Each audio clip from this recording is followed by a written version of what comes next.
All right, this morning I'd like to go over some free body diagrams, just how to draw them, that kind of a thing. Just because those are so crucial when we talk about, doing some of the forces problems and Newton's second law and analyzing a lot of systems. We need to be able to know how to do a free body diagram. So free body diagrams can be represented in a lot of different ways. In our class, and one of the more common ways I've seen it done, starts with just a dot. That dot represents the center of mass of your object. And for just all of our purposes, we just take all the mass of the object and just centralize it inside that dot. It makes it a lot easier. I'm not a great drawer, so this really helps me. So what we do is, let's just do an example. Let's say I have a box sitting on the ground. I want to do a free body diagram of it. What we're going to put on this is we're going to label and put vectors on this dot that represent every force that's trying to get my object to move. Now, emphasis on the trying. The object doesn't actually have to be moving for us to put the force on it. Okay? So, for example, box sitting on the ground, it's not moving, but I know I have the force of gravity acting down on it. Okay? And then on top of that, I have, since the box is pushing down against the ground due to gravity, I have the normal force, which, let's define the normal force. Okay, the normal force is the name we use for the perpendicular. I might have spelled that wrong. Is the perpendicular force against the surface. In this case, since the surface is just the ground, then this comes up perpendicular to the ground, okay, at a right angle. Now, since it's not moving, technically this arrow here should be the same size as this one, but that's just my inability to draw. Okay, so that's a pretty simple one. All right, let's imagine another scenario. Let's say you've got a boat pulling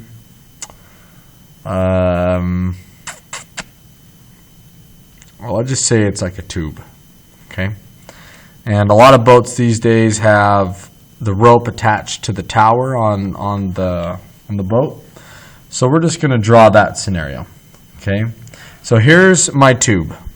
We're going to analyze it from the tube's perspective. Once again, we're just looking at all the forces acting on it that are influencing its motion. So I have gravity pulling down. Now I have the buoyancy, or you could just label it as the normal force of the water pushing back up. Let's say normal, okay? Now, in this case, we have quite a bit of friction. Okay, we have friction against the water. If you doubt me on that, just stick your hand out of the tube, and you'll feel that friction as you touch the water. Okay, we have that, and we have some air resistance. So we'll do a little force of friction there, and we've got some, and I'm going to put FD, D for drag.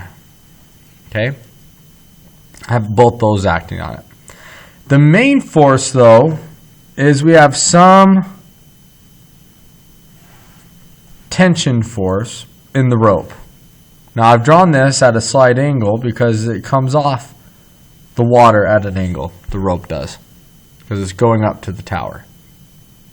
Okay, and that's it. That's my free body diagram. Okay, it's really that simple.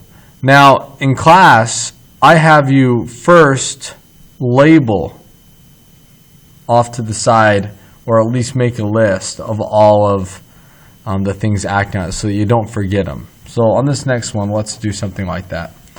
Okay, next example, let's say you have, let's say you're skiing, okay, down a mountainside. let's assume, okay, that you're using your poles. All right? You're using your ski poles to help push you down the mountain. Okay, so let's list our forces. We have a normal force. Okay, we have gravity, obviously. Gravity is an easy one. That one's pretty much always going to be there. All right, we have friction. You can say we have drag here, depending on how fast you think the guy's going. Drag it's kind of one of those that it's there, but it's not there depending on your speed. In class, I've asked you to put drag on the free body diagram if the object is most likely moving faster than 25 or 30 miles an hour. Okay? So you got normal gravity, friction, drag, and then you have the force of the poles. Okay? We usually call this just an applied force. So not even applied force. Now let's look at this. Let's say, here's my slope. That's my mountain. It's a great job, right? And it has some angle for the slope of the hill. Okay, so here's my hill. I'm going to draw my free body dot, okay, just right on top of the hill itself. Now let's apply some of these. Gravity's the easy one. Gravity always just goes straight down. FG, right there. Okay? Now, the normal force, if we come back up here to the top, remember how I labeled this as a right angle from my surface? Then that means on this one, I need to label this at a right angle from my surface. So it's actually going to come out like that. I have my right angle right there. That's really important because that's one of the most commonly missed things on the test is people drawing the normal force straight up, contrary to gravity. And it's not straight up, okay? It's always 90 degrees from the surface. In this case, I've got friction. Now friction, if the guy is going this way, then friction is going to go in the opposite direction. Friction resists our line of motion. So we're just going to go here, a little friction, and we can do our little drag if we want. Okay, and those arrows are supposed to be just parallel to the surface. And then the last one, so let's check these off, to normal gravity, friction, drag, and then we have applied force. The applied force is trying to get the skier to go downhill, so we'll draw the arrow downhill. So F, A. Okay? And that's all there is to it. In this case, if you've already gone over my sum of the forces video, you'll notice that 4 of the 5 vectors here are at an angle based off this angle right here. If you already want to start practicing drawing this in the easier way, you can always take this and rotate it. But as of right now, for free body diagrams and drawing them, that's not required. Really, this is just what we're looking for. Can you label the vectors in the correct spots? Okay. Let's do one more example. This was a pretty common one. Let's say you're rappelling. Okay. So you've got a cliff, and then you've got a rope, and here's your guy, and he's stationed against the cliff. Okay. Let's do an easy example there. So here's my free body diagram. I know I've got, well, let's list it. Let's follow my own rules here. I've got gravity going down. I have the tension in the rope. Okay. And then I've got 2 things going on here. 2 things that people have a hard time thinking about. Since he's hanging, he's just stationed against, the rock, and his feet are against the rock. We have 2 things happening. I have friction,